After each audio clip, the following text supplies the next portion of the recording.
le presté mi casa, y me quitó la paz. Quise ayudar creyendo que darle las llaves de mi hogar era un acto de amistad y solidaridad, pero pronto mi refugio dejó de ser mío. Con su presencia llegaron los problemas, los abusos y la tensión, hasta que entendí que lo peor no fue prestarle mi casa, sino dejar que me robara la paz. Nunca olvidaré la mirada que me lanzó, justo antes de destrozarme la vida. Antes de todo esto, mi hogar era mi santuario. Un pequeño apartamento en el corazón de la ciudad, lleno de recuerdos, de risas, de la calidez de los domingos soleados con café y libros. Era el lugar donde me sentía segura, donde mis sueños se tejían en la calma de las noches y mis preocupaciones se disolvían con el primer rayo de sol. Había trabajado incansablemente para tenerlo, cada mueble, cada cuadro, cada planta era un testimonio de mi esfuerzo y mi amor por la vida. Recuerdo aquellos días con una punzada de nostalgia, la ingenua felicidad de una existencia sin sobresaltos, donde la palabra problema apenas era un eco lejano. Mi vida giraba en torno a mi trabajo, mi pasión por la fotografía y las esporádicas reuniones con amigos que siempre terminaban en carcajadas. Era una rutina sencilla, predecible, pero profundamente gratificante. Mi corazón era abierto, mi espíritu, optimista. Creía en la bondad inherente de las personas y en la capacidad de la compasión para transformar realidades. Esta creencia, que una vez fue mi mayor virtud, se convertiría en el velo que me impidió ver la tormenta que se avecinaba. No sospechaba que mi santuario, mi paz, mi propia esencia, estaban a punto de ser desafiados de la manera más brutal y dolorosa. La vida, a veces, nos tiende trampas disfrazadas de oportunidades para demostrar nuestra humanidad. Yo caí en una de ellas, sin saber que la caída me llevaría mucho más allá de lo físico, hasta el abismo de mi propia alma. Era una época de inocencia, donde la confianza era un regalo que entregaba sin reparos, y el mundo, un lugar lleno de posibilidades y encuentros significativos. Esa era yo, antes de que mi mundo se desmoronara. Lo que descubrí después me rompió aún más. Todo comenzó con una llamada, la voz temblorosa de un amigo de la infancia, Daniel, que necesitaba ayuda. Había perdido su trabajo, su apartamento, y su vida parecía desmoronarse. Mi corazón, siempre dispuesto a tender una mano, no dudó. Claro, Daniel, puedes quedarte en mi casa el tiempo que necesites, le dije, sin prever que esa simple frase sería el detonante de mi propia destrucción. Al principio, todo fue bien. Daniel era agradecido, discreto, e intentaba no molestar. Pero los días se convirtieron en semanas, las semanas en meses, y su presencia, antes reconfortante, empezó a volverse opresiva. Pequeños detalles, platos sin lavar, luces encendidas, su música a deshoras. Cosas insignificantes al principio, pero que se acumulaban, erosionando lentamente la paz de mi hogar. Luego, las discusiones. Daniel se volvió irritable, explosivo. Cualquier comentario mío era interpretado como un ataque. Las palabras se tornaron hirientes, acusaciones veladas sobre mi egoísmo o mi falta de comprensión. Me sentía prisionera en mi propia casa, caminando de puntillas para no alterarlo. Las risas desaparecieron, el silencio se volvió tenso. Mi santuario se había transformado en un campo de batalla emocional. Intenté hablar con él, razonar, establecer límites, pero mis palabras chocaban contra un muro de resentimiento y negación. Él se victimizaba, me culpaba por su situación, por sus frustraciones, por su incapacidad de avanzar. La línea entre la amistad y el abuso se difuminó hasta desaparecer. Empecé a sentir miedo, a encerrarme en mi habitación, a evitarlo.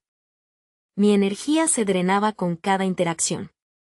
La casa, que antes me daba refugio, ahora era una jaula. Recuerdo una tarde, volví del trabajo y encontré mi estudio de fotografía, mi espacio sagrado, desordenado y con equipo fuera de lugar. Cuando le pregunté, Daniel explotó, acusándome de ser una obsesiva, de no confiar en él. Esa noche lloré en silencio, sintiendo como algo preciado dentro de mí se rompía. Mi hogar ya no era mío, mi identidad, mi alegría, todo lo que me definía, se estaba desvaneciendo bajo el peso de su presencia. La culpa me carcomía, ¿cómo había permitido que esto pasara? ¿Era yo la responsable de su ira, de su estancamiento? Lo que escuché a continuación me hizo desear no haber nacido. La situación escaló a un punto insostenible. Los gritos eran constantes, las amenazas veladas, el ambiente irrespirable. Una noche, tras una discusión particularmente virulenta sobre unas facturas sin pagar que había prometido cubrir, Daniel me acorraló en la cocina. Su mirada, una mezcla de rabia y desesperación, me heló la sangre. Eres un egoísta, Ciseo, crees que eres mejor que yo por tener todo esto. Tú tienes la culpa de mi miseria. Me culpó por su muerte, o al menos eso sentí en ese momento, la muerte de mi espíritu, de mi paz. Sus palabras eran puñales que se clavaban en mi alma, una y otra vez. Me sentía acorralada, sin salida, sin voz. Mis amigos habían intentado intervenir, pero Genio los había ahuyentado con su hostilidad. Mi familia vivía lejos y no quería preocuparlos con lo que parecía una situación vergonzosa. Estaba sola. Completamente sola. La casa era un tormento. Dormía con un ojo abierto, esperando el siguiente arrebato. Me despertaba con el corazón acelerado, temiendo lo que el día traería. Mi trabajo, mi pasión, todo se vio afectado. La creatividad se secó, las ideas no fluían. Mis ojos, antes llenos de vida, ahora reflejaban una profunda tristeza y agotamiento. Me veía en el espejo y no reconocía a la persona que me devolvía la mirada, una mujer demacrada, con ojeras, los hombros encorvados por el peso de una carga que no le correspondía. La desesperación se instaló como una sombra permanente. Pensé en huir, en abandonar mi propio hogar, pero ¿a dónde iría? ¿Y por qué debería hacerlo yo? Era mi casa, mi vida. Me sentía atrapada en una red de culpa, vergüenza y miedo. La esperanza se había esfumado, reemplazada por un vacío abrumador. Me sentía como una hoja a la deriva en una tormenta, a merced de vientos incontrolables. Cada día era una batalla por la supervivencia, no física, sino emocional. La esencia de quien era, se estaba desintegrando. Mi voz interior, antes una guía, ahora era solo un coro de lamentos y dudas. Esa fue la noche exacta en que perdí toda esperanza. Pero entonces, alguien apareció con una frase que me cambiaría la vida. Un día, una amiga lejana, Elena, con quien había perdido contacto, me envió un mensaje. Había oído rumores sobre mi situación y se preocupó. Nos encontramos en un café, lejos de mi hogar. Con lágrimas en los ojos, le conté todo. El torbellino de emociones, la culpa, el miedo, la humillación. Elena, que había pasado por una situación similar en el pasado, me escuchó con paciencia y empatía. Cuando terminé, me miró fijamente y dijo, tu compasión no es una debilidad, pero tu miedo sí lo es. No puedes encender la luz de nadie si la tuya propia se está apagando. Sus palabras fueron un jarro de agua fría, pero también la chispa que necesitaba. Me di cuenta de que mi compasión se había transformado en autosacrificio, y que, al intentar salvar a Daniel, me estaba perdiendo a mí misma. Esa noche volví a casa, pero esta vez con una determinación diferente. La frase de Elena resonaba en mi mente. Sentía una fuerza que no había sentido en meses. Era pequeña, frágil, pero era una fuerza. Me miré al espejo, no para lamentarme, sino para ver a la mujer que había sido y a la que quería volver a ser. Empecé a visualizar mi hogar como era antes, lleno de luz y paz. Me di cuenta de que no podía cambiar a Daniel, pero podía cambiar mi reacción, mi actitud, mi vida. Era una decisión, no un deseo. Una decisión de reclamar lo que era mío, no solo mi casa, sino mi paz, mi dignidad. La chispa se había encendido. El camino sería difícil, lo sabía, pero por primera vez en mucho tiempo, no me sentía completamente perdida. Sentía una pequeña flama, parpadeante, pero persistente, que me decía que todavía había una luz dentro de mí que podía encender de nuevo. Y en el instante más oscuro, vi una pequeña chispa de luz. No fue fácil, pero cada caída escondía una lección. El proceso de recuperación fue lento y doloroso, pero cada paso, por pequeño que fuera, era una victoria. Primero, empecé a establecer límites firmes. Me negué a entrar en discusiones, a justificarme. Si Daniel empezaba a gritar, me retiraba a mi habitación, o salía a dar un paseo. Al principio, esto lo enfurecía aún más, pero yo me mantenía firme, repitiéndome las palabras de Elena. Busqué ayuda profesional.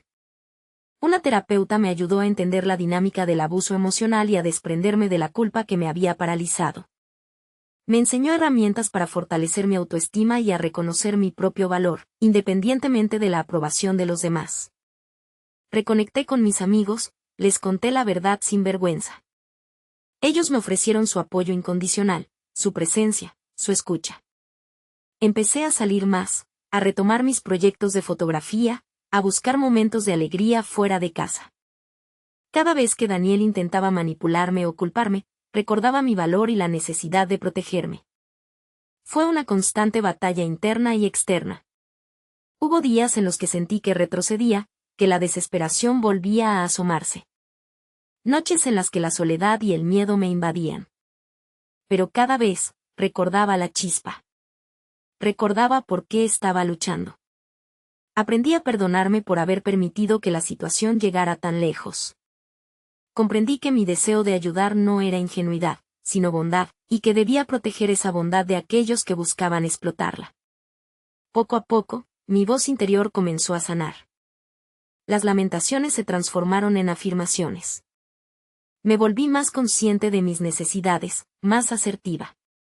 La casa seguía siendo un espacio compartido, pero ya no era una prisión. Era un lugar donde yo estaba aprendiendo a ser fuerte, a ser yo misma. Parecía que avanzaba, pero aún había una batalla que no había peleado. Y entonces, me encontré cara a cara con quien me había hecho tanto daño. La transformación no estaba completa hasta que me enfrentara directamente a Daniel, no desde la ira, sino desde la fortaleza que había construido. Con el apoyo de mi terapeuta y de mis amigos, decidí que era hora de que Daniel se fuera. Sabía que sería una confrontación difícil, pero estaba preparada. Un día, cuando Daniel estaba en casa, me senté frente a él, no para discutir, sino para comunicarle mi decisión. Mi voz era firme, tranquila, desprovista de la emoción que solía dominar nuestras interacciones. Daniel, comencé, te aprecio como amigo, pero esta situación no puede continuar. Necesito mi espacio de vuelta, y tú necesitas un lugar donde puedas empezar de nuevo. Daniel intentó manipularme, culparme, victimizarse, como de costumbre. Pero esta vez, sus palabras no me afectaron. Lo escuché con una serenidad que lo desarmó. Ya no veía al amigo que quería ayudar, sino a la persona que había intentado robarme la paz. Comprendo que te sientas así, le dije, pero mi decisión está tomada. Tienes 2 semanas para encontrar otro lugar. Estoy dispuesta a ayudarte a buscar opciones, pero la decisión es inamovible. Su rostro reflejó una mezcla de sorpresa, incredulidad y finalmente, una especie de resignación.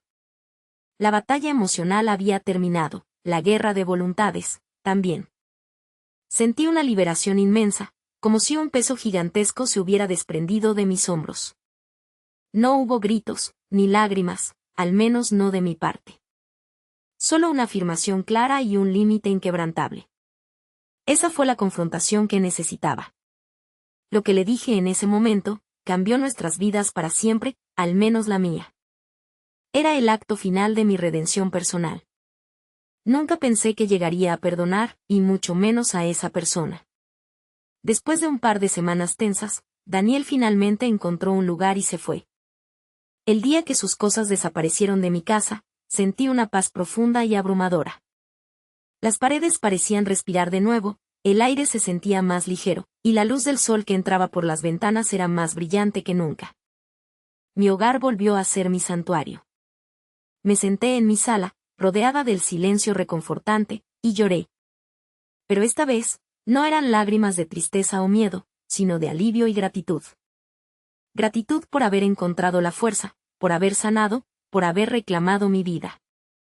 Recobré mi pasión por la fotografía, mis amigos volvieron a frecuentar mi casa, y las risas regresaron. Pero lo más importante fue la paz que encontré dentro de mí. Una paz que Daniel había intentado robar, pero que yo había recuperado y fortalecido. Comprendí que el perdón no era un regalo para él, sino para mí. Perdonar no significaba olvidar o excusar su comportamiento, sino liberarme del resentimiento y la amargura que me ataban al pasado.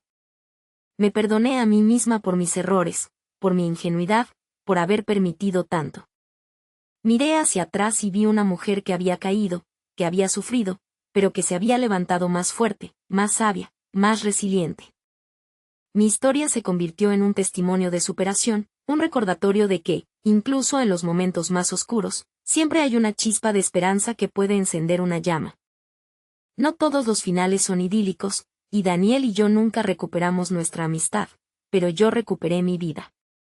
Esa fue la verdadera victoria. Si alguna vez te has sentido roto como yo, escucha esto, mi historia no es única.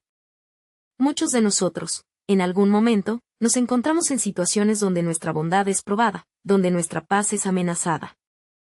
Quise ayudar, y en el proceso, casi me perdí.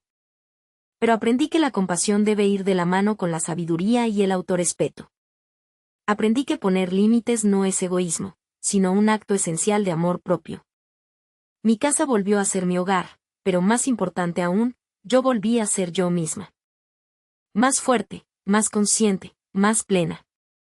La paz que Daniel me quitó, yo la recuperé y la construí sobre cimientos más sólidos, cimientos de resiliencia y autoafirmación. Esta experiencia me enseñó que, incluso cuando parece que lo has perdido todo, siempre tienes la capacidad de reconstruirte, de encontrar tu luz y de protegerla con ferocidad.